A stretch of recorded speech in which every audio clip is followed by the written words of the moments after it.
Silakan duduk saudara, Tuhan memberkati. Terima kasih kepada anak-anak kami dari Celebration, penyanyi-penyanyi, pemusik semua. Tuhan memberkati saudara-saudara sekalian yang sudah melayani sehingga kami semua dapat berkat dan kita semua boleh bersama-sama memuji menyembah Tuhan. Puji Tuhan. Kita baru saja menyaksikan fragmen pintu sorga dan api neraka. Jelas dalam fragmen tadi bahwasanya barang siapa yang namanya tidak tertulis dalam kitab kehidupan dicampakkan dalam lautan api. Oleh sebab itu perlu sekali nama saudara tertulis dalam buku kehidupan anak domba Allah itu. Dan hanya satu pribadi yang bisa menuliskan nama tersebut, satu Tuhan, yaitu Tuhan Yesus Kristus. Buku kehidupan itu sungguh-sungguh ada. Tuhan Yesus mengatakannya. Firman Tuhan dalam buku Wahyu juga mengatakannya. Dalam Wahyu pasal 20 ayat 15. Saya membacakannya kepada saudara. Wahyu 20 ayat 15. Saya membacakan. Ini mengenai buku kehidupan. Ayat 15. Dan setiap orang yang tidak ditemukan namanya tertulis dalam kitab kehidupan itu, ia dilemparkan ke dalam lautan api itu. Dan setiap orang yang tidak ditemukan namanya tertulis dalam kitab kehidupan itu, ia dilemparkan ke dalam lautan api itu. Jadi perlu sekali nama kita tertulis dalam kitab kehidupan anak domba Allah itu. Karena firman Tuhan berkata, dan karena setiap orang yang namanya tidak tertulis dalam kitab kehidupan itu, maka dia dicampakkan ke dalam lautan api. Lautan api. Kalau yang namanya lautan gak ada yang kecil-kecil itu, saudaraku. Lautan itu biasa luas.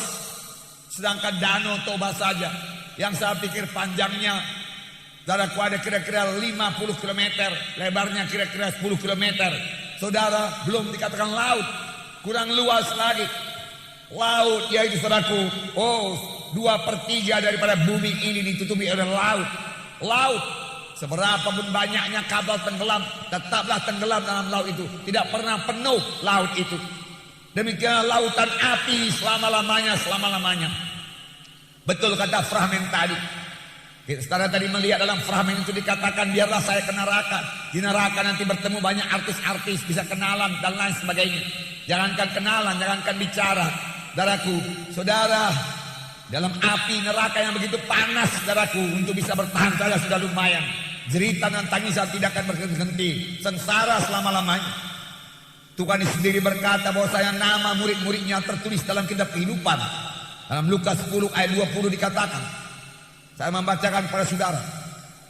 Namun demikian janganlah bersukacita karena roh-roh itu takluk kepadamu, tetapi bersukacitalah oleh karena namamu ada terdaftar dalam sorga. Tapi bersukacitalah karena namamu ada terdaftar dalam sorga. Itulah sukacita kita yang paling utama. Murid-murid memang mengusirkan setan dalam nama Yesus. Dan setan-setan keluar dalam nama Yesus. Dan mereka memberi kesaksian kepada Tuhan Yesus. Tuhan, setan-setan juga takluk kepada kami dalam namamu. Namun Tuhan Yesus berkata, itu bukanlah sukacita yang terbesar. Sukacita yang terbesar yaitu bersukacitalah kamu, bukanlah karena setan-setan takluk kepadamu dalam namaku, tetapi karena namamu tertulis dalam sorga. Amin. Puji Tuhan. Kita bersukacita malam ini karena nama kita tertulis dalam sorga. Amin. Kematian tidak menakutkan kita lagi. Kalau nama sudah tertulis di sorga, kematian hanya jalan saja ke sorga. Sebab itu firman Tuhan berkata, berbahagialah orang yang mati. Bukan titik di situ, masih ada sambungannya. Berbahagialah orang yang mati dalam Tuhan. Sebab dia berhenti dari segala kesusahannya. Tetapi dia harus mati dalam Tuhan. Kalau ada orang mati dalam Tuhan, ada juga yang mati di luar Tuhan. Apakah artinya mati di luar Tuhan? Mati dalam dosa. Mati tanpa pernah menerima Yesus sebagai Tuhan dan Juru Selamatnya. Dia mati tapi belum pernah punya persekutuan yang indah dengan Tuhan dalam hidupnya. Di luar Tuhan. Sebab kalau kita mau mati di dalam Tuhan, di mana Tuhan mengatakan berbahagialah orang yang mati dalam Tuhan, kita juga harus hidup dalam Tuhan. Kita tidak bisa hidup dalam dosa hidup berdukun-dukun, hidup memuaskan hawa nafsu, perzinahan, percabulan hawa nafsu, penyembahan berhala, sihir, perseteruan, kemudian waktu itu kita mati, kita berharap ke sorga, nggak bisa. Mengapa? Karena kita hidup di luar Tuhan. Kalau kita mau mati dalam Tuhan, hiduplah dalam Tuhan. Amin. Itulah jalan kehidupan. Saudaraku, jangan kita menipu diri kita sendiri sebagaimana dikatakan fragmen tadi. Aku anak sintua, aku sering ke gereja. Pokoknya kita beri sumbangan kepada gereja kan cukup. Rata-rata gereja pun bikin dosanya. Rata-rata gereja pun banyaknya anggotanya bikin disko, main judi dan lain sebagainya. Ya sudahlah. Firman Tuhan ini saudaraku, ya dan amin. Standar yang diminta firman Tuhan tidak pernah turun. Kesucian yang diminta Tuhan melalui firman-Nya yang berkata hendaklah kamu kudus karena aku kudus, enggak pernah turun. Saudaraku, Tuhan minta saudara kita hidup suci, hidup kudus. Saudara, malam ini saudaraku, kalau saudara belum begitu pasti nama saudara sudah tertulis dalam kitab kehidupan atau tidak, malam inilah, pada malam Natal ini, saudara minta kepada Tuhan supaya nama saudara dituliskan dalam buku kehidupan anak domba Allah itu di surga yang kekal. Inilah jalan keselamatan. Untuk itu saudaraku, saudara harus memiliki Yesus. Dalam 1 Yohanes pasal 5 ayat 11 dan 12 dikatakan, dan inilah kesaksian itu, Allah telah mengaruniakan hidup yang kekal kepada kita. Allah telah mengaruniakan hidup yang kekal kepada kita, dan hidup itu ada dalam anaknya. Barang siapa memiliki anak, ia memiliki hidup. Barang siapa tidak memiliki anak, ia tidak memiliki hidup itu. Anak ditulis dengan huruf besar. Maksudnya anak di sini bukan keturunan. Maksudnya bukan barang siapa punya keturunan dia beroleh hidup yang kekal. Tidak. Maksudnya di sini barang siapa memiliki Yesus dalam hatinya, dia memiliki hidup yang kekal. Barang siapa tidak memiliki Yesus dalam hatinya, dia tidak memiliki hidup yang kekal. Namanya tidak tertulis dalam sorga. Jadi keselamatan itu, hidup yang kekal itu ditentukan oleh hubungan pribadi saudara dengan Yesus. Amin. Adakah hubungan pribadi saudara dengan Tuhan Yesus? Amin. Itu yang diminta Tuhan, itu yang membawa kepada keselamatan, saudaraku. Bukan sekedar mengetahui nama Yesus, saudaraku. Bukan sekedar mengetahui cerita Natal, saudara. Tetapi tiap-tiap anak-anak Tuhan, tiap-tiap jiwa yang mau mewarisi hidup yang kekal harus dapat bersekutu dengan Tuhan Yesus. Dalam doanya dia punya persekutuan dengan Tuhan Yesus. Amin. Tidak cukup tertulis dalam gereja saja. Kedudukan dalam gereja tidak menyelamatkan. Sumbangan pada gereja tidak menyelamatkan. Kebaikan, kejujuran tidak menyelamatkan. Kalau bisa kebaikan, kejujuran manusia ini membawa manusia ke surga, buat apa Tuhan Yesus turun ke dunia ini 2000 tahun yang lewat di Bethlehem? Kemudian dia disengsarakan, mati di kayu salib. Firman Tuhan berkata, segala kebaikanmu, segala kejujuranmu sebagaikan lapuk di hadapan Tuhan, tidak laku. Firman Tuhan berkata, sekaliannya sudah berbuat dosa dan telah kehilangan kemuliaan Allah. Sekaliannya mesti dihukum. Karena keadilan Tuhan menuntut tiap-tiap dosa mesti dihukum. Kesucian Tuhan menuntut tiap-tiap dosa mesti dihukum. Tetapi Yesus cinta kepada manusia ini. Itu sebabnya dia turun ke dunia ini untuk menebus manusia yang berdosa, supaya manusia yang berdosa ini boleh kembali kepada Bapa di sorga. Dengan pengorbanan Tuhan Yesus. Itu sebabnya firman Tuhan berkata, Tuhan Yesus yang tidak mengenal dosa telah dijadikan dosa.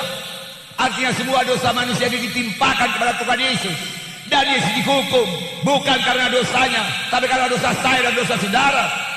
Dia mati di kayu salib, darahnya dicurahkan supaya saudara dan saya yang berdosa boleh menerima keampunan dosa sepanjang kita bertobat dan menerima Yesus sebagai Tuhan dan Juru Selamat pribadi kita. Amin. Inilah jalan keselamatan, saudara. Sehingga genap apa yang dikatakan Filipi pasal 3, bahwasanya kewarganegaraan kita ada di sorga. Saya warga negara sorga, saudaraku. Wahyu 3:20. Karena kewargaan kita adalah dalam sorga, dan dari situ juga kita menantikan Tuhan Yesus Kristus sebagai juru selamat yang akan mengubah tubuh kita yang hina ini sehingga serupa dengan tubuhnya yang mulia menurut kuasanya yang dapat menaklukkan segala sesuatu kepada dirinya. Karena kewargaan kita adalah di sorga. Apakah Pak Munte tidak warga negara Indonesia? Saya warga negara Indonesia asli. Tetapi paling-paling pada hanya 70, 80, 90. Kalau saya kuat Tuhan berikan 100 tahun. Sesudah itu firman Tuhan berkata, sudah ditentukan kepada manusia terdapat tiada yang harus mati, kemudian datang hukuman. Kalau mati tidak bisa dielakkan.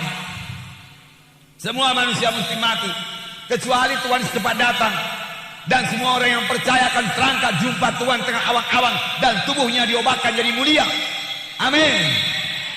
Itu akan terjadi kalau saudara sudah selamat, sudah lahir baru pada waktu Yesus datang kedua kali, dan akan terangkat ke surga. Jumpa Tuhan di tengah awang-awang, lalu naik ke surga, dimuliakan tubuh ini. Tetapi kalau Tuhan selama lagi datang, kita semua mesti mati.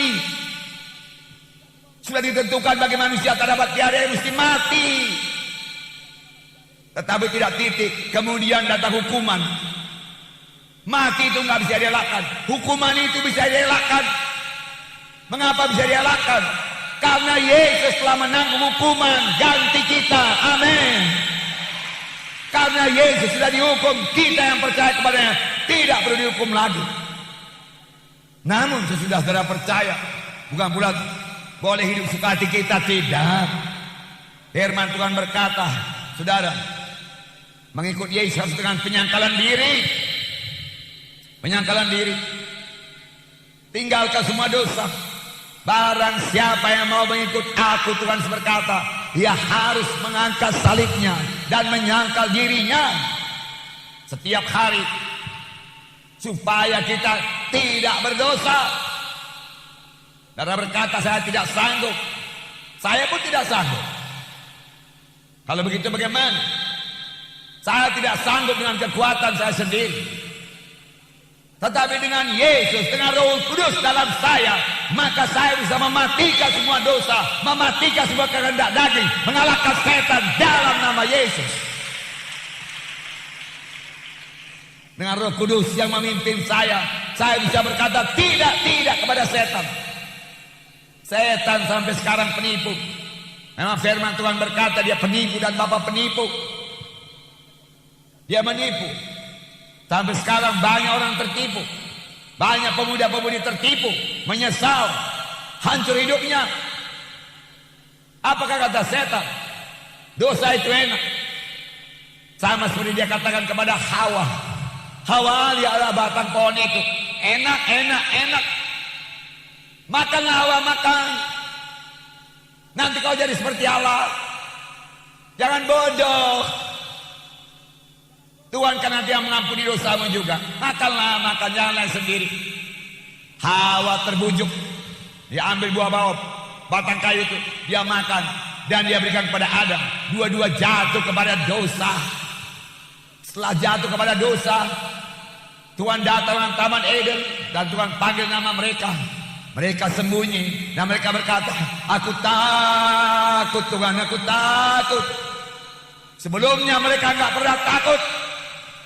Dosa membuat ketakutan. Dosa membuahkan dosa yang lain lagi. Dosa membuat khawatir. Dosa membuka pintu kepada roh-roh setan yang memberikan penyakit. Dosa membuat manusia ini gagal. Dosa memisahkan kita dengan Tuhan. Bukannya tanganku terlalu pendek untuk menolong engkau. Bukannya telingaku terlalu berat untuk mendengarkan doamu, Tuhan berkata. Tapi dosamu serupa dengan dinding, menceraikan aku dengan engkau. Itu sebabnya doa orang yang belum bertobat melayang-layang saja. Tidak ada persekutuan dengan Tuhan karena dosa belum diselesaikan. Malam ini selesaikan dosa, tinggalkan dosa. Nggak ada yang enak dalam dosa itu. Tipuan setan. Boleh jadi dia berikan sedikit uang, tetapi nyawa kita diambilnya sebagai bayarannya. Mahal sekali. Saudara, dekat rumah kami ada rawa-rawa. Di mukanya ada rawa-rawa. di belakang pun ada. Saudara, kalau musim hujan begini, kerap kali ada orang memancing. Jorannya panjang, kira-kira 5 meter. Dan talinya juga ada 20 meter. Di ujung tali itu ada pancing. Di pancing itu dia ikatkan, dia lengketkan kata itu yang masih yang kecil, kata kecil. Kemudian saudaraku dia lempar joran itu. Dia lempar. Kira-kira 25 meter ke sana. Lalu saudaraku dia tarik demikian. Supaya seolah-olah kata itu melompat-lompat di atas air. Tiba-tiba seekor ikan melihat. Dia sangka ini dia beruntung besar pada hari ini. Pagi-pagi sudah dapat sarapan, dia katakan. Inilah sarapan pagi. Saudaraku segera dia kejar saudaraku kata itu yang begini. Dan dia terkam kata itu. Tetapi dia membayar mahal. Pancing itu lengket di lehernya. Dan dia terikut dengan pancing itu. Diambil oleh tukang pancing. Masuk ke dalam kantongan ikannya. Dia membayar dengan nyawanya. Pikirnya dia dapat sarapan. Dia yang jadi sarapan. Ya, kasihan. Begitulah pancingan dosa. Begitulah pancingan setan. Jangan bodoh kau. Semua pun orang coba-coba narkotika. Cobalah ini ekstasi supaya kau gembira-gembira kau. Cobalah ini alkohol ini supaya hilang rasa sedihmu. Kan stres kau sekarang kan? Aku tahu obatnya. Enggak sulit-sulit. Mari kita ke dia tua aja pun bisa beres itu stres kau itu. Minum kau sampai mabuk. Minum alkohol sampai mabuk. Apalagi banyak persoalan. Saya mengatakan kepada saudara, kalau segelas alkohol dan aku bisa menghilangkan semua stres, sudah senang dunia ini. Tapi tidak bisa. Bertambah-tambah persoalan. Orang sudah mabuk, terhoyong-hoyong, hoyong-hoyong. Kalau dia membawa mobil, celaka kemungkinan besar jadi. Sampai di rumah, gampang bertengkar, berkelahi. Jumpa orang tengah jalan bisa berkelahi, berbunuh-bunuhan. Tipuan setan. Banyak rumah tangga sudah berantakan karena suami mabuk-mabuk. Banyak perkelahian, kecelakaan lalu lintas karena mabuk. Udah cukup mahal bayarnya. Jangan lagi sentuh-sentuh minuman keras alkohol itu. Hidup benar di hadapan Tuhan, amin. Hidup benar. Dukun-dukun kekejian kepada Tuhan. Orang berkata pergilah ke dukun. Apalagi sekarang ini banyak perampok. Minta ilmu kebal. Saudaraku, apa yang kebal? Saudaraku, saya belum pernah lihat orang kebal. Saudara, seorang bapak tua saya, saudaraku, ya orang jahat betul-betul. Abang dari bapak saya sebelum dia bertobat. Saudara, rambutnya panjang, saudara. Waktu itu, saudara bayangkan, saya aja umur saya, saudaraku 57 tahun. Umur dia berapa lah waktu itu, saudara? Nah, pada tahun berapa lah itu, saudara? Rambutnya panjang, dia punya ilmu, saudara. Ilmu kebal. Jadi, saudara, sekali dia sakit, dipasangnya semua ilmunya, tidak ada yang sembuh. Dipanggilnya kawannya sama-sama dukun, naik sama-sama punya ilmu, telah tidak sembuh, tambah parah, tergeletak. Adik saya sudah tamat waktu itu, tamat dokter, adik kandung. Akhirnya dia pun dibawa ke rumah. Lalu saudaraku, adik saya berkata, bapak tua perlu disuntik.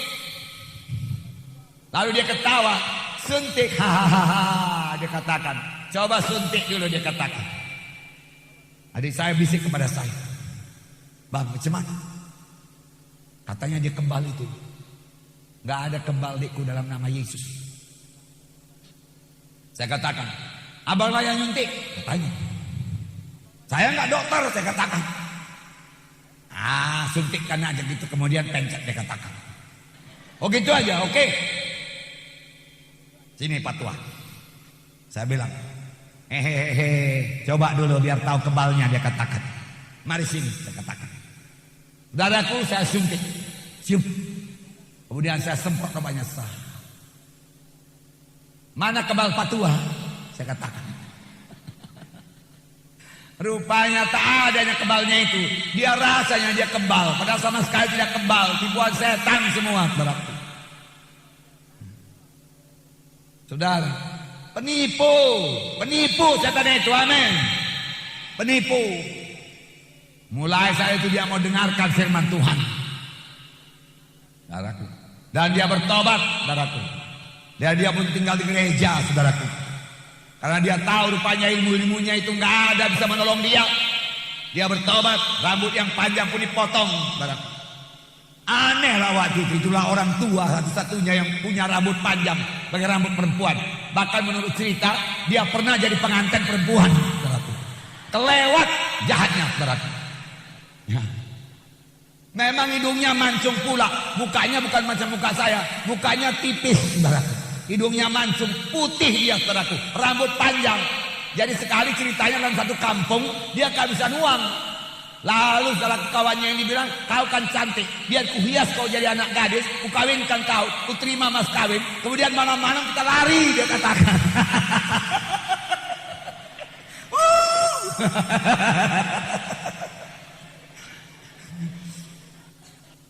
Begitulah bisa saudara bayangkan dia bersanding, saudaraku. Ya, hanya untuk dapat duit. Cantik memang, saudaraku. Cantik dia itu, saudara. Masih muda. Sudah. Ada kali waktu malam, saudaraku, apa kau? Lalu dia lari. Saudara, itulah semua perbuatan dosa. Dosa. Tapi syukurlah dia bisa bertobat, saudara. Dia bisa bertobat. Nah, Tuhan menerima juga yang begitu pun diterima Tuhan. Oleh sebab itu kita ingin, saudaraku, yang dosa kita nggak sebegitu pun tentu semua bisa diampunkan Tuhan. Amin. Malam ini semua terima keampunan dosa saudara. Haleluya. Saya dengar cerita itu, saudara, saya ketawa habis-habisan. Pak, rambutnya panjang bisa disanggup-sanggup.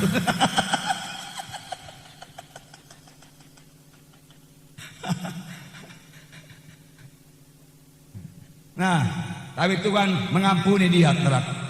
Nah, berkat lain, saudaraku, dalam Tuhan Yesus bukan berarti macam fragmen tadi. Kalau terima Yesus langsung jeblak mati. Enggak. Umur panjang diberikan Tuhan, amin. Mazmur 91.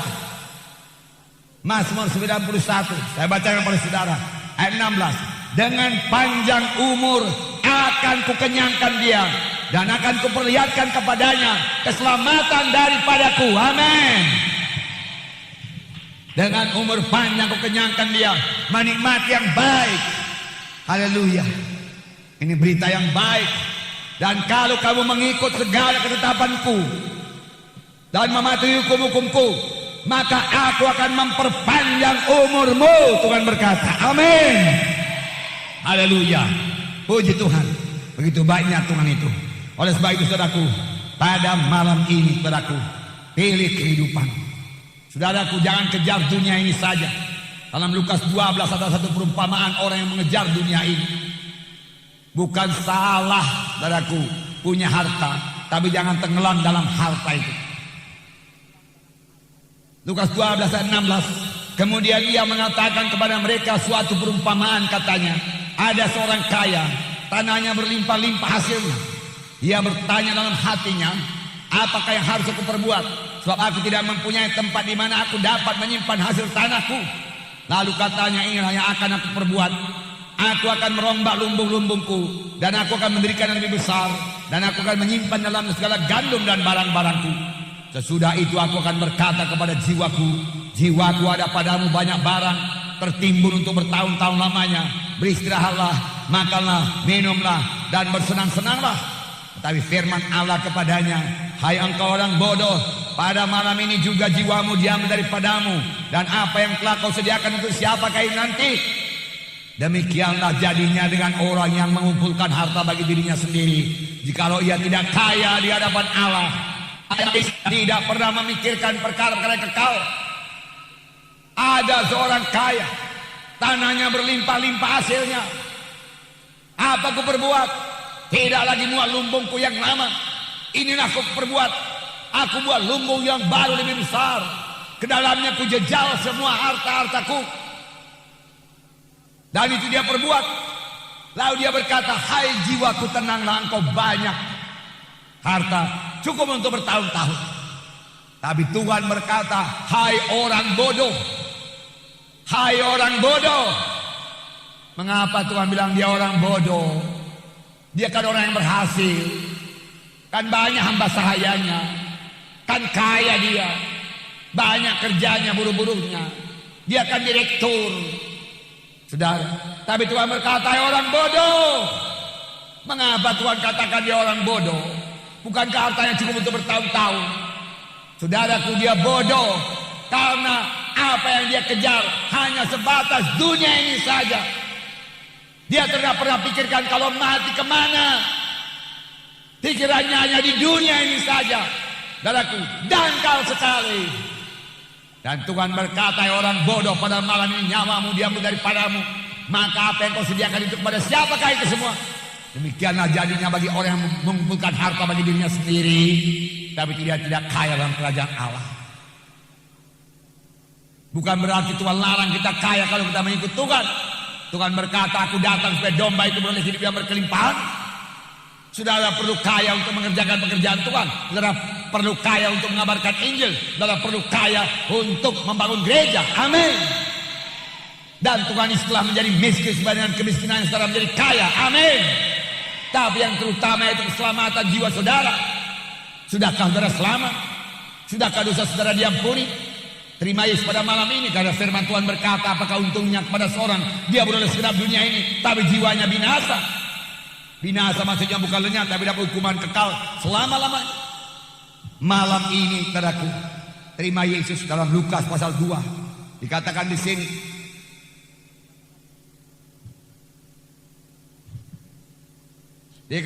Lukas pasal 2. Berita malaikat kepada gembala-gembala. Di daerah itu ada gembala-gembala yang tinggal di padang menjaga kawanan ternak mereka waktu malam. Tiba-tiba berdirilah seorang malaikat Tuhan dekat mereka, dan kemudian Tuhan bersinar meliputi mereka dan mereka sangat ketakutan. Lalu kata malaikat itu kepadanya, jangan takut, sebab sesungguhnya aku memberitakan kepadamu kesukaan besar untuk seluruh bangsa. Hari ini telah lahir bagimu juru selamat, yaitu Kristus Tuhan di kota Daud. Jangan takut, karena aku memberitakan kepadamu satu kesukaan besar untuk seluruh bangsa. Karena pada hari telah lahir bagimu juru selamat, yaitu Kristus Tuhan di kota Daud. Apakah arti berita ini bagi kita pada zaman sekarang ini? Apakah ini masih relevan? Sangat relevan. Bukan hanya Adam dan Hawa ketakutan waktu dia jatuh kepada dosa. Bukan hanya jiwa-jiwa pada gereja pertama saja yang timpa banyak ketakutan, khawatir. Sampai Tuhan Yesus berkata, janganlah kamu khawatirkan apapun juga. Sekarang ini lebih banyak orang khawatir, lebih banyak orang takut sekarang ini. Tapi saya mau mengatakan kepada saudara, dengan Yesus dalam saudara, saudara tidak perlu khawatir menghadapi hidup ini. Amin.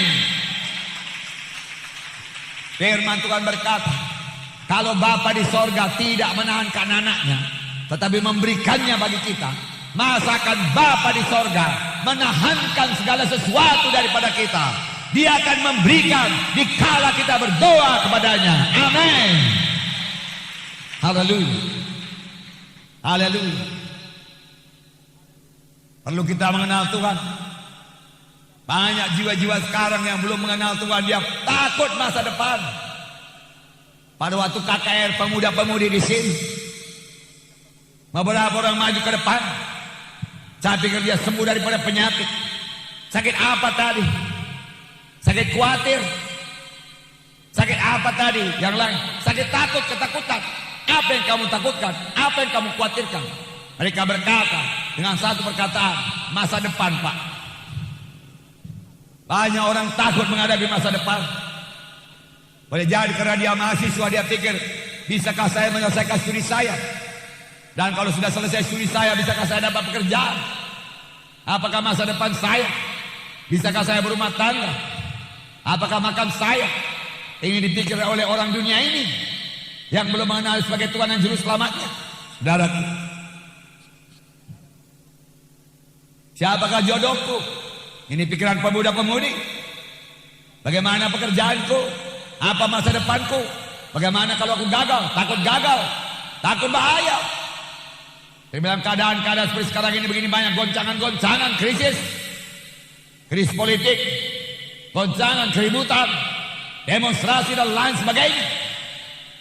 Saudaraku, banyak yang takut. Banyak takut dirampok. Banyak takut kejahatan. Banyak ketakutan. Saudara, belum lagi firman Tuhan berkata pada akhir zaman dia katakan akan terjadi masa yang sukar.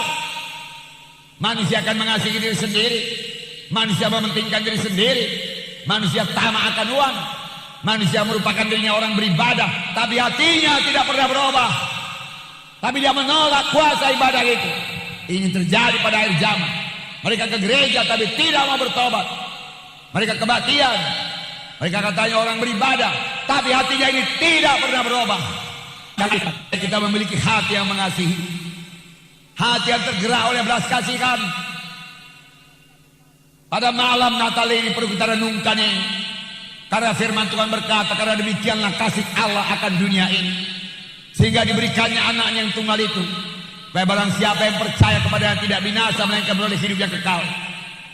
Karena Bapa mengasihi dunia ini, mengasihi manusia yang berdosa ini, supaya manusia yang berdosa jangan terhilang. Dia rela mengutus anaknya ke dunia ini untuk menebus manusia, untuk mati. Dia rela. Karena apa? Karena kasih. Di manakah hati yang mengasihi sekarang ini? Di manakah hati yang tergerak oleh belas kasihan? Di manakah hati yang memperdulikan orang lain? Di manakah hati yang memperhatikan orang lain? Di manakah hati yang mengasihi orang lain? Kebanyakan hati manusia sudah mengasihi diri sendiri.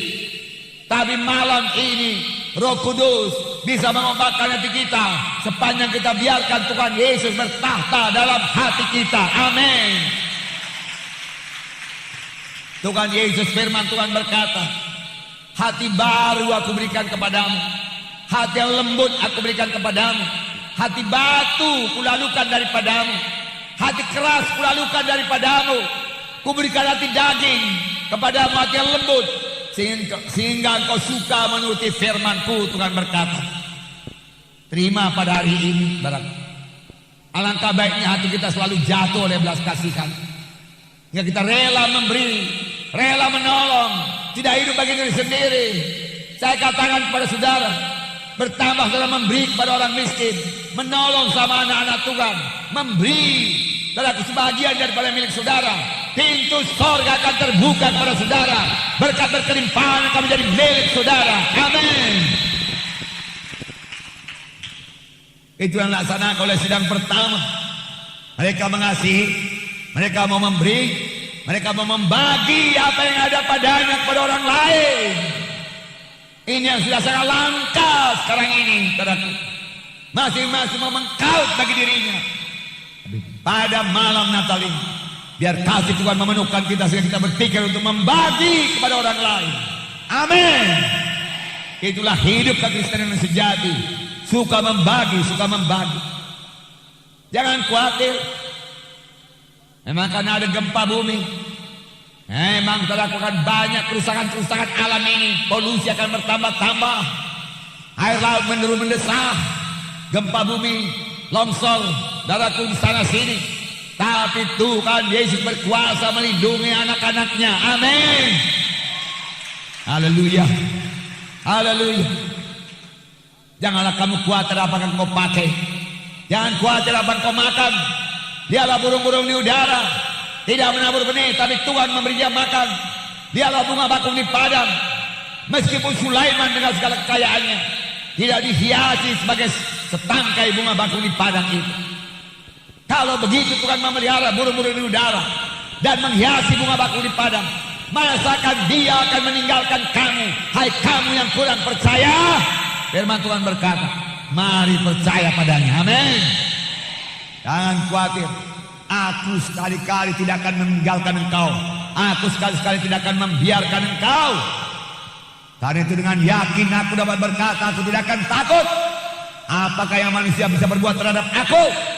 Amin. Itu semua firman Tuhan. Saudaraku, sukacita karena juru selamat telah lahir. Dosa kita diampuni. Saudara, tapi Yesus membayar dosa itu dengan darahnya. Saudara, Tuhan Yesus berdoa di taman Getsemani, Bapa, kalau boleh biarlah cawan ini lalu daripada darah. Bapa, kalau ada jalan lain manusia yang selamat dia tetap tempuh. Bapa berkata, enggak ada jalan lain anakku. Kalau engkau mau manusia selamat, engkau harus menanggung dosa manusia. Yesus rela minum cawan dosa sampai tegukan yang terakhir. Lalu dia ditangkap. Lalu dia dicambuk 39 kali. Luka-luka punggung Tuhan Yesus. 39 kali dicambuk. Dengan cambukan yang punya 5 cabang. Dalam cabang-cabang itu ada besi-besi tajam, tulang-tulang yang tajam, yang merebutkan daging punggung Tuhan Yesus. Robek-robek semua. Firman Tuhan berkata, itulah dia bilur-bilur Yesus. Tapi bilur Yesus ada gunanya. Firman Tuhan berkata, oleh bilur-bilur Yesus kamu sudah sembuh. Haleluya. Banyak di antara saudara sudah menerima kesembuhan. Amin. Saya tidak berdiri di sini kalau bukan karena bilur Yesus menyembuhkan saya. Tapi bilur Yesus menyembuhkan saya dari penyakit ginjal. Bilur Yesus menyembuhkan saya dari penyakit jantung. Saya sembuh. Puji Tuhan. Ini saudara kita Nazar yang di depan ini. Coba berdiri sebentar. Lihat ke depan, belakang. Saudaraku, dia disembuhkan Tuhan dari penyakit kanker, saudaraku. Beri tepuk tangan yang meriah buat Tuhan. Terima kasih saudara Nazar. Ya, tidak ada yang mustahil. Bilur Yesus berkuasa, amin. Bilur Yesus menyembuhkan darah tinggi, amin. Bilur Yesus menyembuhkan kanker tumor, amin. Bilur Yesus menyembuhkan rematik, amin. Bilur Yesus menyembuhkan penyakit ginjal, amin. Bilur Yesus menyembuhkan semua penyakit, amin. Minta pada hari ini. Itu gunanya bilur Yesus. Firman Tuhan mengatakannya. Dan kemudian Yesus mengangkat salib dari Yerusalem ke Golgota. Di Golgota tangan dipaku, dadaku kaki dipaku, tergantung di antara langit dan bumi. Saudara, darah mengucur, darah mengalir. Firman Tuhan berkata, kamu ditebus bukan dengan emas dan perak, tapi kamu ditebus dari kehidupan yang sia-sia. Kamu ditebus dari dosamu dengan darah yang mahal, yaitu darah anak domba yang tidak bercela celah, yaitu darah Yesus. Amin. Darah Yesus menyucikan kita dari segala dosa. Darah Yesus menebus kita dari segala dosa. Amin. Darah Yesus membeli kita, menebus kita dari perbudakan dosa, menebus kita dari neraka, dan mendudukkan kita di sorga bersama-sama dengan anaknya. Amin. Haleluya. Saudaraku, itu sebabnya saudara bisa selamat malam ini. Karena di kayu salib Tuhan Yesus berkata, sudah genap. Genap semua ku bayar dosa manusia. Genap semua ku tanggung dosa manusia. Tuhan Yesus berkata, manusia tidak perlu menanggung akibatnya lagi. Dia hanya perlu percaya kepada aku, bertobat dan meninggalkan segala dosanya, maka dia akan menjadi kejadian yang baru. Amin. Malam ini, malam Natal, jangan sia-siakan kesempatan ini. Terima keselamatan, terima kesembuhan. Bebas daripada ikatan-ikatan, bebas daripada kutuk dosa, mulai hidup baru bersama-sama dengan Yesus. Saudara perlu Yesus pada akhir zaman. Saudara, banyak berita-berita menakutkan akan datang. Goncangan-goncangan akan datang. Krisis ini masih akan berlangsung lagi. Saya katakan pada saudara, masih banyak keributan nanti di depan. Saya tidak bicara negatif. Saudaraku, siapkan diri saudara, betul-betul bersama-sama dengan Yesus, hidup bersama-sama dengan Yesus, berjalan bersama-sama dengan Yesus. Amin. Dan firman Tuhan berkata, bersama-sama dengan Yesus kami melakukan perkara yang besar. Ini wilayah Medan Sunggal, saudaraku, seluruh jalan Gatot Subroto, saudaraku, dari Medan sampai ke Binjai sana, sekitar Binjai, bisa kita menangkan buat Tuhan. Amin.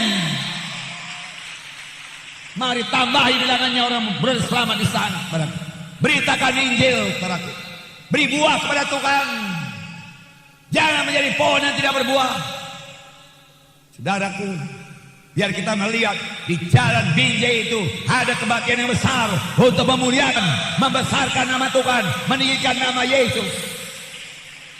Dan orang-orang akan berkata untuk seluruh Binjai, langkat sana. Kamu sakit, kamu nikah setan, bawa saja ke sana, gereja kemenangan Indonesia. Di sana ada Yesus. Yesus akan menyembuhkan engkau. Amin. Oleh sebab itu saudara semua harus percaya kepada Tuhan Yesus. Percaya kuasanya belum berubah. Percaya mujizatnya masih berlangsung. Terima mujizat Tuhan malam ini. Terima kuasa Tuhan malam ini. Pada malam Natal ini, pulang bersama-sama dengan Yesus. Haleluya. Tuhan memberkati. Mari kita berdiri semua saudara.